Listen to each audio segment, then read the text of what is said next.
So as Omer said, my name is Bob Chrisman. I'm the SVP of Channels. I'm the Channel Chief for Tatango.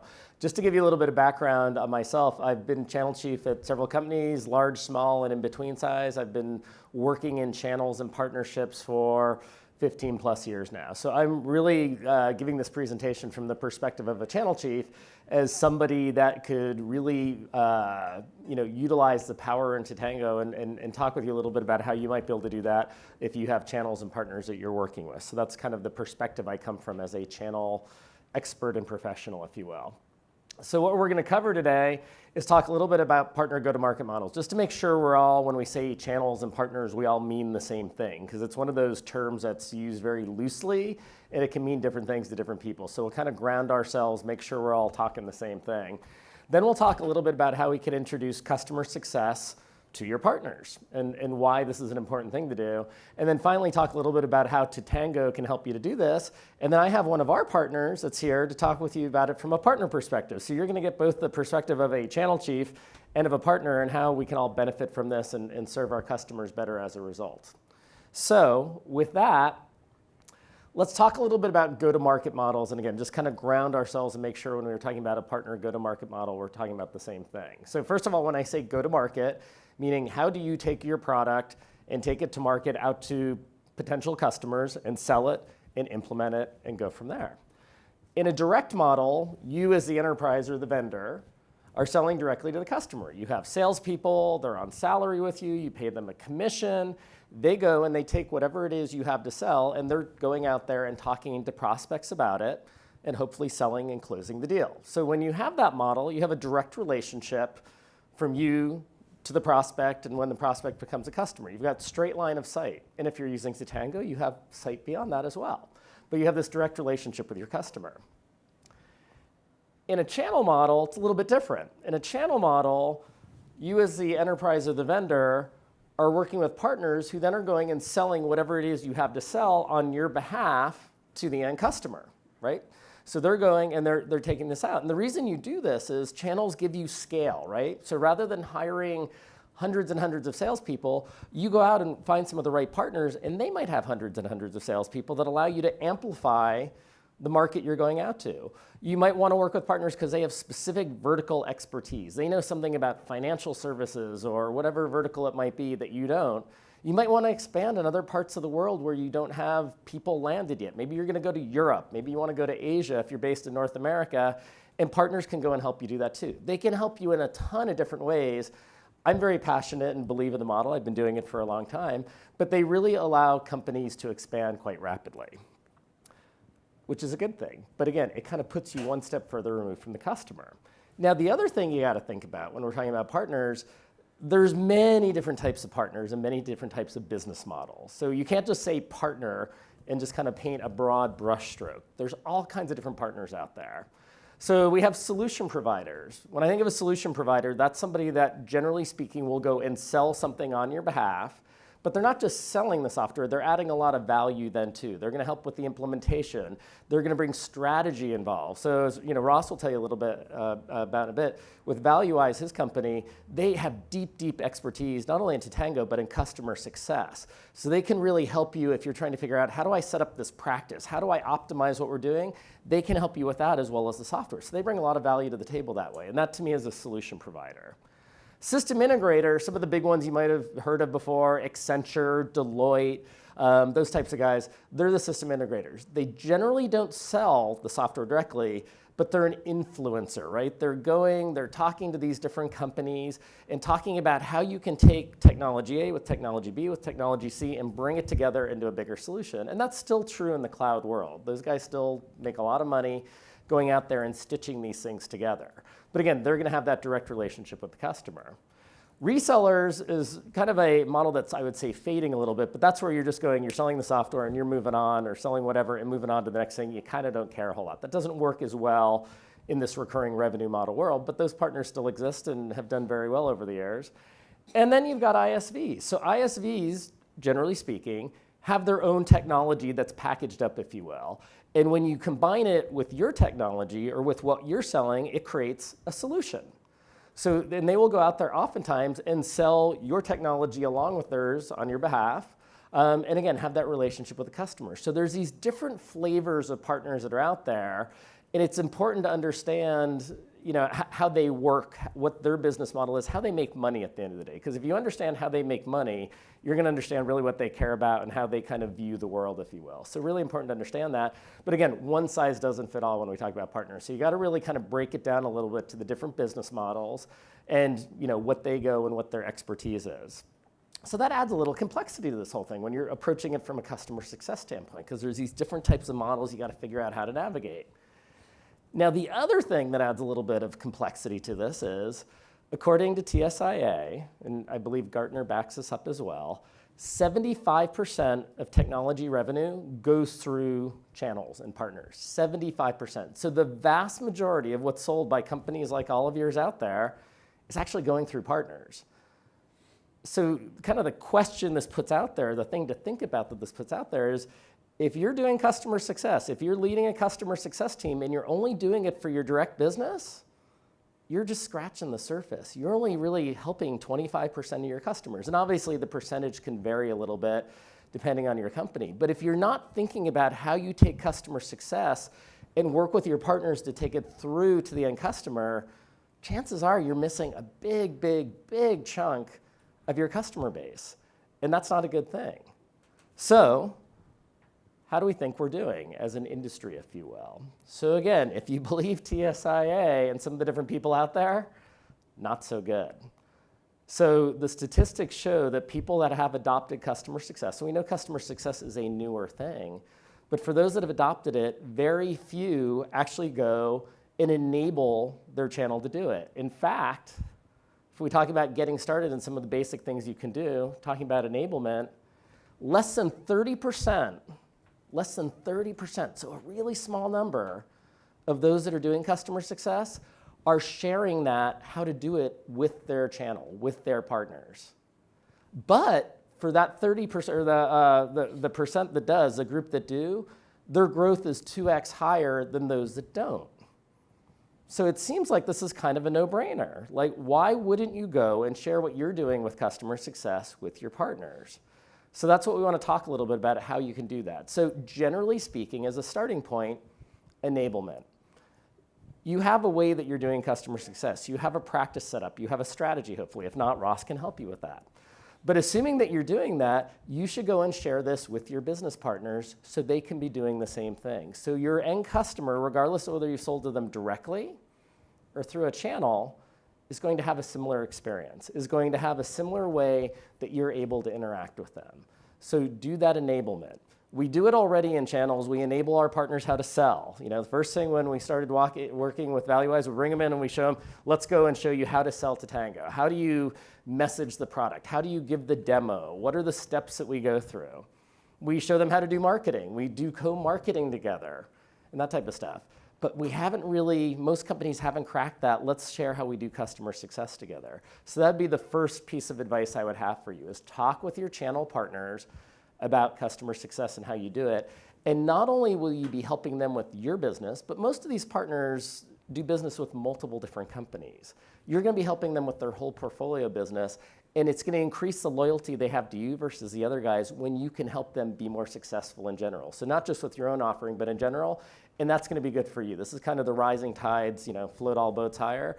It's a good thing, and they're going to be a better partner for it and a better business for it. So I'd encourage you, enable them how to go and do this. The second thing I would think about is goal alignment. As you know, with Tatango, we're very goal-oriented. The way Tatango is designed, it's really to say, hey, what is it you're trying to solve for? What goals do you have? You want to share that with your partners. You want to have the same goals between you and the partners, because if you don't have goals, you're going to have a disconnect and things are going to break. So you want to share, what goals do we have? What are we trying to accomplish? What does great look like? You want to share that. Now, the other thing to keep in mind in doing this is partners bring something different to the table that you do. So when we talk about that relationship, when you as the vendor, the company, the partner, the customer, you're probably going to know your product better than the partner is going to, because you have the developers in-house and you can call them. You're probably going to have a deep, deep, deep expertise that's just going to be harder for them to have because they haven't been there from the get-go, or they're not sitting next to the developer that's sitting right next to them. The partner, on the other hand, is going to know a lot more about the customers that they're managing that they've sold to than you are. They're just going to, because they physically have been out there, they've been at their offices, they've gone out to dinner with them, they've gotten to know these people. They're going to know more about the customer than you are, if this is your go-to-market model. You want to bring that knowledge together so you're getting the best of both worlds, but you want to bring it together in a way where you're all going in the same direction. You want to be rowing in the same direction. You want to be going towards the same goals. You want to take that combined knowledge and bring it together. Really important to do. The third thing I would suggest to you is sharing tools. So again, as a channel chief, I've gone and I've taken CRM systems and I've shared those and given access to my partners for them so they can register deals. Deal registration is a normal thing you will do in a channel. So they can update the status of deals. So when there's forecasting to be done, I can go and I can see the partners are keeping things up to date. I can see where different opportunities are. So that's done all the time. There's ways you can segment off your CRM system so you're not giving the partner access to every single thing out there, but just the things they're working on. Support, ticketing systems. We do that as well, because generally speaking, if you look at those solution providers and some of the different partner types, they're the ones that are offering that first line support to your end customer. And you want to be sharing the ticketing system so as something comes in, they can put it in the system, if you will, because if it needs to be escalated to from a tier 1 to a tier 2, a tier 2 to a tier 3, you want there to be a smooth handoff. So generally we'll go and we'll share our whatever ticketing system we might be using, Jira, whatever it might be, and give partners access to that as well. So again, that customer can have a seamless experience. Also marketing tools. We share our marketing stacks, right? Whether you're using SAP Marketing Cloud, whether you're using, whatever it might be, Marketo, we share that with our partners too because we want to do co-marketing with them. We want to go to market together. We want them to go and drive demand generation and drive people to events and all that, so we share those tools.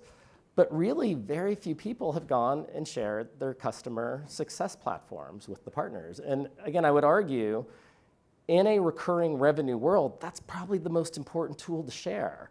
Because we know, from a partner perspective, and Ross and I have had this conversation many times before, year one, he's really not gonna make a lot of money off of this, based on kind of the different business models that we have. And I don't make a lot of money the first year either. So when you get to year 2, year 3, year 4, year 5, et cetera, with that recurring revenue stream, when everybody really starts to kind of, make the money they want. So it becomes really, really important that partners have a way to ensure that those customers are re-upping, et cetera, that they're being successful along the way so that happens. And that's important to me as the vendor too, because even though I've had the partner that's gone and sell it, if I have a really high churn rate with the base of customers that Ross has, not only is that bad for Ross, that's really bad for me too. We have shared pain there. So why wouldn't we go and share our customer success tools with our partners so they can go and manage this and run this in the same way that we do?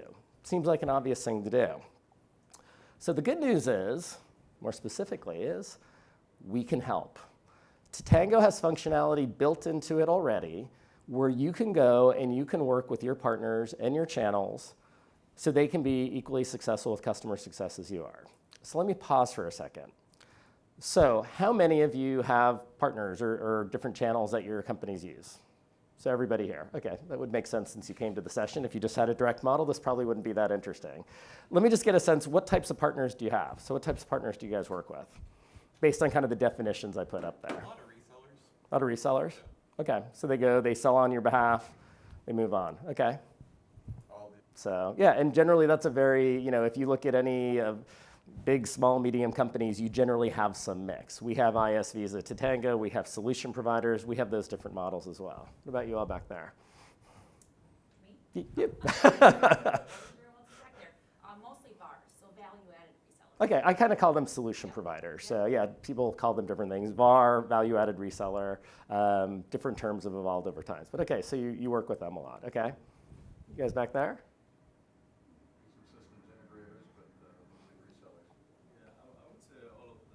All of the above? Okay. We have value-added resellers. We have companies that are using us as white label. Okay. Our middle table here?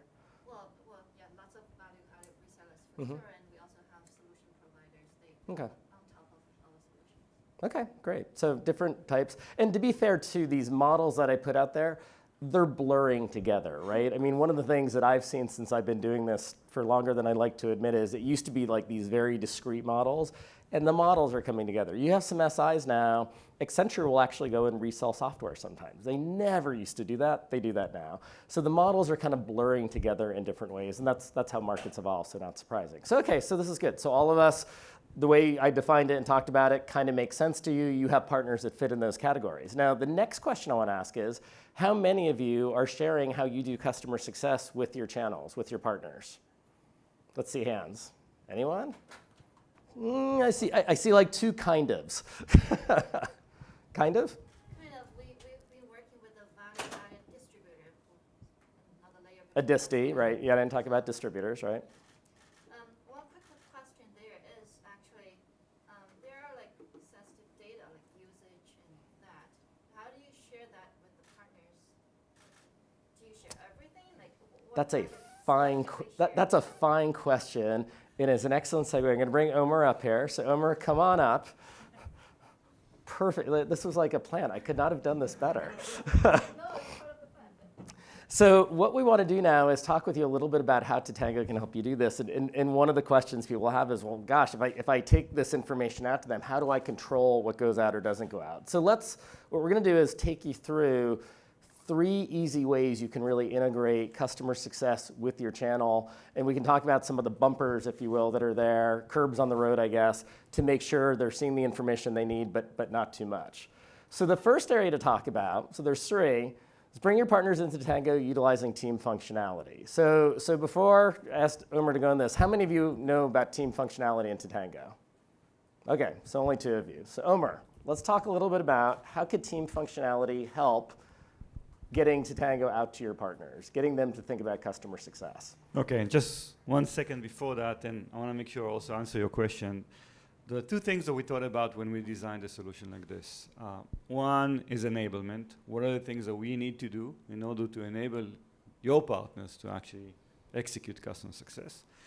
And the second thing, and Ross told me not to use the word enforcement, but you want to make sure that your partners provide almost the same level of experience that you are providing to your direct customers.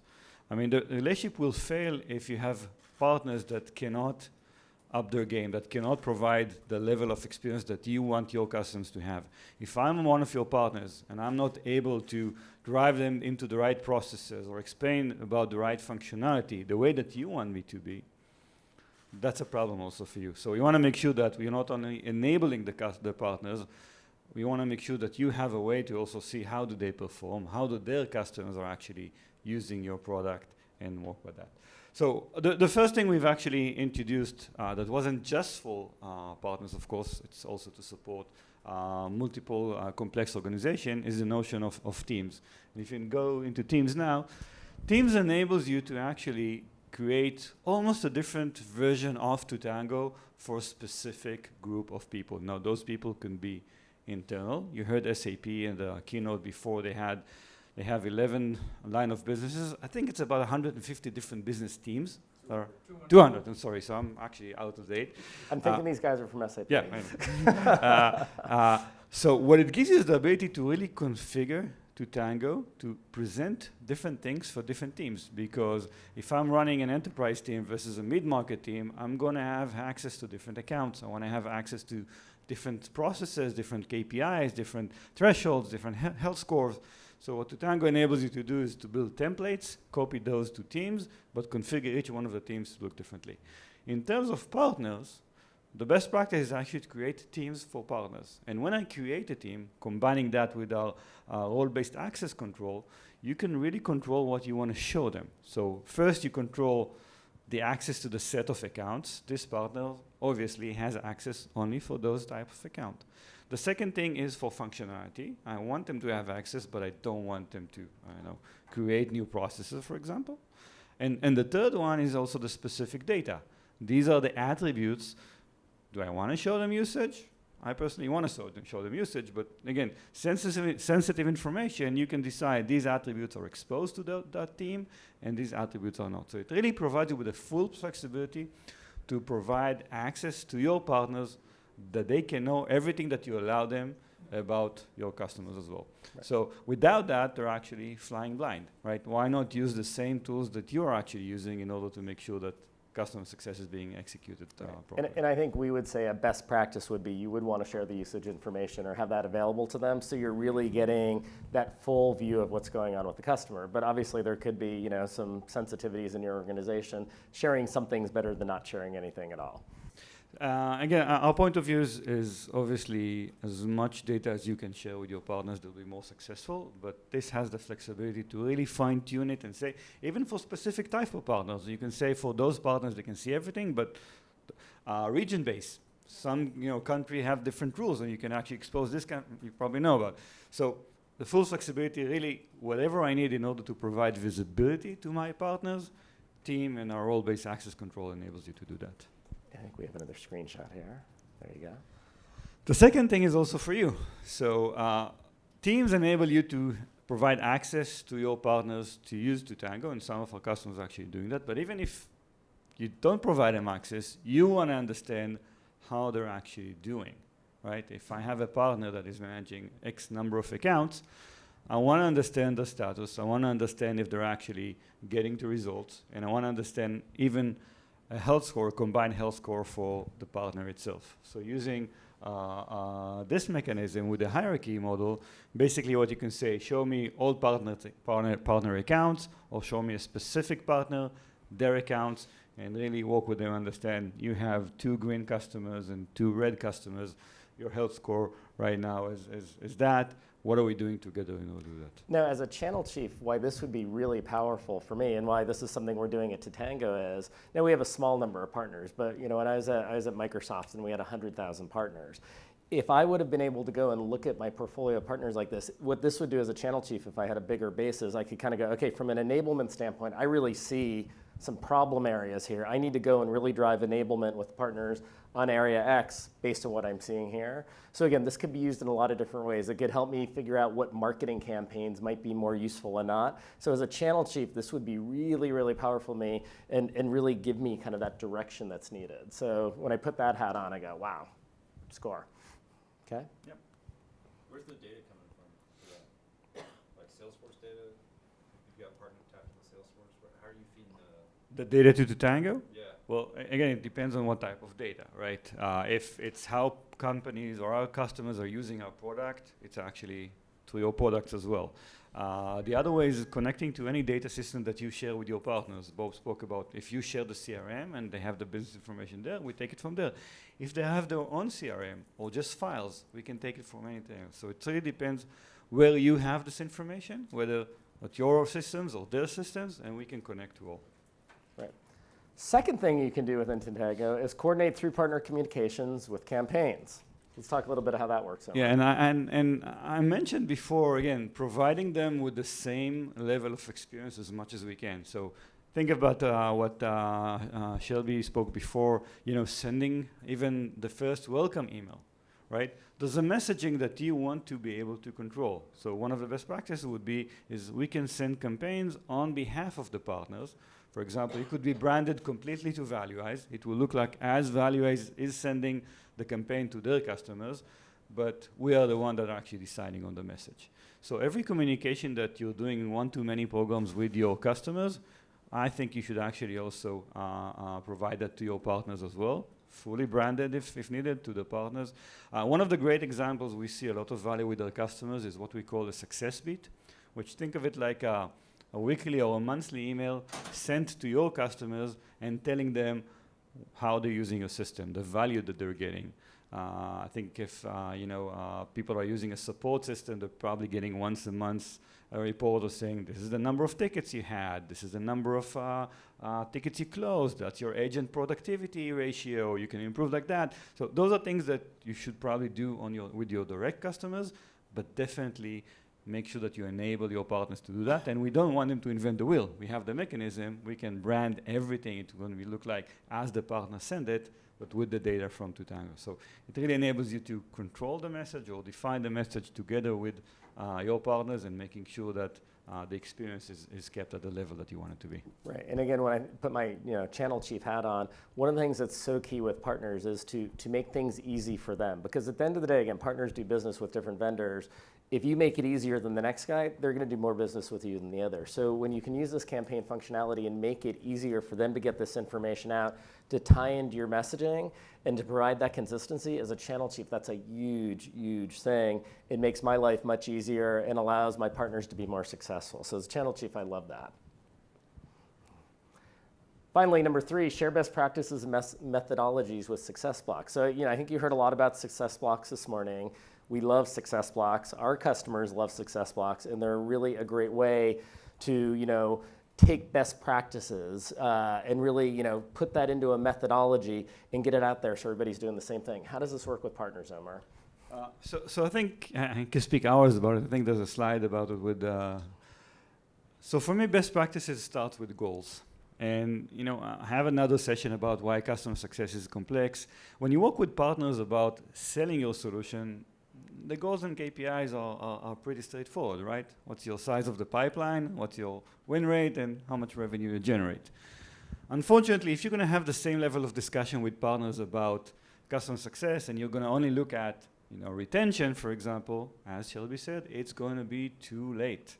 And you want to enable them to really understand how you think about customer success and really define goal-based parameters, saying, okay, this is what we should actually do in onboarding, and this is how we're measuring ourselves, and maybe we should measure the partners on what's the level of quality they're providing in onboarding and the time they actually finish onboarding and adoption and things like that. So best practice success blocks start with let's define the KPIs. And it will provide you and the partner with visibility on the status. So all of a sudden, instead of asking any partner, how are you doing with onboarding? Okay, my average for onboarding is 56 days, which is great. It's below the target we set ourselves, so we're actually doing very well. And we have 81 accounts in onboarding, which is a good number, for example. So having a common language about the goals, that's one of the first things about sharing best practices. Second thing are assets.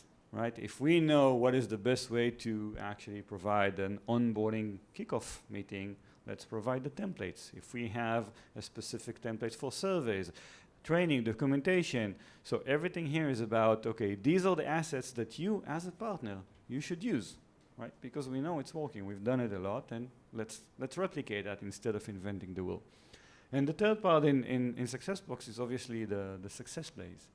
These are the processes. We'd like you to have, an account review once a year or once every 6 months. We want you to identify when usage is actually dropping and you should take some action. So working together with the partner really enables you to identify their goals, share where you guys are actually going together, not just the high-level goals because those are clear, but as I said, these are the results, but we need to measure the leading indicators. Provide them with the right collateral, the right assets that they will provide the same experience that you have, and work with them on processes that are working that will help their team actually be successful. And I would tell you again, as a channel chief, if you were just able to do those 3 things for your partners for your channel organization, you would be their hero. Being a channel chief is a really hard job. I sit on a channel chief roundtable out in Silicon Valley. There's about 20 of us on it over the years. The average job tenure of most channel chiefs is about 2.5 years. It is a high churn kind of role because everyone wants a channel chief to come in and work miracles and increase sales by this and increase that by that. In a month. And it's hard, right? It doesn't work quite that way because what you always have to remind folks is people kind of get these stars in their eye about the channel. Oh my gosh, we're going to go out and have all these salespeople. We're going to have all these people that do all these things. But they don't work for you. They're not employees of your company. I can't just go and say, hey, go do this. We have to go and say, hey, they're working with a lot of different people. We have to figure out how to persuade them to do what they want to do. By having Tatango, what I have now available here, if I would have had this in my past lives and past roles as a channel chief, it would have made my job a lot easier, and it would have given me a lot of data I could have shared internally about how things were actually going. Because the other thing that's always tough about channels is you've got multi-level distribution. If you're using disties, you even add one more step in there. The information gets really gray really, really quickly. if you have this real-time information and it's being with customer success, your partners are doing it the same way you're doing it, you can push out consistent ways of doing things. You can push out messages. It makes it easier for the partner to do their job, but it makes it much easier for your channel chief internally to really go and say, this is what's really happening, and not just have to look at the how many leads did they register, which tends to be what people default to, but you can actually paint a much richer picture of the value that the channel's bringing to your organization. So I'd encourage you to really go back, when you get back home, talk with your channel chief, say, hey, what can I do to help you?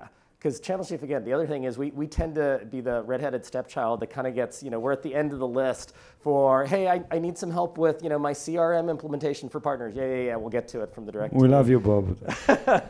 But, if you can help them out with that, I think it would, they would be very grateful. And I think you're going to make your partners much, much more successful, which is going to increase, revenue for you at the end of the day. So Omer, thank you very much for sharing that with us. I appreciate it. Are there any questions for Omer before I let him go? Just a quick question. Uh-huh. What is the licensing model on this? Do they bring their own license when they use Tatango? That's something that we'll need to work with you. I mean, we have different sets of licenses. Right. Really depends on the level of access that they need and what they need to actually see and do. But, yeah. Right. So yeah, there's different ways to do it. So what we would encourage you to do is get what we call an ELA, and that kind of gives you an all-you-can-eat type of model. If you don't have that, then you'd have to go and get some different licenses for the partners. But we can work with you on that. It depends. Everybody's deals are a little bit different, if you will. What other questions? You're not. You are wrong. There's a feature. He means that Tatango- in the nicest way There's possible. we did not educate you well enough to. There's a feature in Tatango called sensitive attribute, where we actually on the account profile you can say, yeah, these are, and you can actually in the role-based access control you should be able to define what. Yeah. Yeah, but you're right. But in terms of partners, I would argue again, at least the question was, can we hide specific attributes from the partners? And we can, because the entire team would be partner. Yeah. So the entire team of the partner will not be exposed to a specific set of attributes that they don't want to expose. Great. Thank you, Omer. Okay, I got the 5-minute warning, so I'm going to let Omer go. Thank you very much. And I'm going to bring Ross up. So Ross, come on up. So Ross Bolton is the CEO of ValueWise. So first, Ross, why don't you tell them a little bit about ValueWise, what you do, how you can help them, and then Sure. I'll ask you a few other questions. Absolutely. Founder, CEO of ValueWise. We help B2B software companies, mostly enterprise companies, retain and expand their customers and their revenue at scale. So we do that by helping them design and build their customer success and partner success strategies, and then we help them operationalize and scale the execution of those strategies in the market-leading customer lifecycle platforms with Tatango for customer success. And we also are a reseller of Tatango as well, so we have that aspect to our relationship with Tatango. We're headquartered in Vancouver in Canada with a base in Denver as well. We're 15, rapidly getting towards 20 ex-CS leaders, CS professionals with deep chops in both the strategy side of this equation as well as experience with these technology platforms. Thank you, Ross. So I talked so far, I have my channel chief hat on. That's how I view the world. I come into work every day. That's what they pay me to do. You're one of my partners. I am. So I talked about why this is powerful and useful from my perspective. Why is this a good thing from your perspective? So as a partner working with an enterprise, a vendor, why is this a good thing, sharing the CS platform, taking advantage of this functionality? How does it work for you? Yeah, I mean, it's not just a good thing, it's an essential thing. So if I talk about us as a partner within the context of that VAR, so we solution provider plus reseller, as a reseller, we're a true extension of Tatango's business. And I don't mean extension in a happy, clappy, or abstract way, as in we are the left arm or the right arm, pick one, of Tatango. So that level of integration, that extension is so deep as a reseller, especially in a recurring revenue model, that access to data and methodology, etc., that all that stuff that makes up a good customer success strategy is critical to our business model. Tatango and all of us, all of you that are B2B software companies with a recurring revenue model, the unit economics that your business is a slave to around CAC payback, net revenue retention, and all the other metrics that sort of flow into those unit economics, which are why you have a customer success strategy to optimize a lot of those. We inherit those unit economics as a reseller. So we need to be able to retain and expand the customers, our Tatango clients, as much as Tatango needs to make this business model work for us. We need to make sure that we keep these customers so we make back our customer acquisition costs, because we have a CAC. So the subscription revenue model we inherit, and in the same way that your CS teams and strategy needs usage data, needs playbooks built out, et cetera, et cetera, et cetera. So do we as a reseller and a partner, because we have the same need to retain and expand these customers, and we do that by achieving adoption and sustaining adoption, i.e. customer success. So it's not, it will be nice to have it. We can't do our job as a good partner and a good reseller without it. So Ross, I'm going to ask you for a little free consulting advice now for our Always happy audience to. here. You or them, put yourselves in their shoe as a customer now, as somebody that has Tatango, that isn't taking Tatango out to their partners. What's the first step you would recommend them to think about as they go on this journey, assuming they want to do this? What would you recommend? Yeah, it's the same prescription we make when it's a similar question around where do I start from a CS strategy, or how do I optimize from a CS strategy? And it begins with understanding the outcomes that you're looking to deliver to your customers and how you deliver those outcomes. That DNA is what we would regard as making out the core of your customer journey map. And so do you have the understanding of that customer journey map for the customer segments for which your partners are working in? Because if you do, then that journey map needs to be played back to the partners, and they need to be able to execute on that journey map.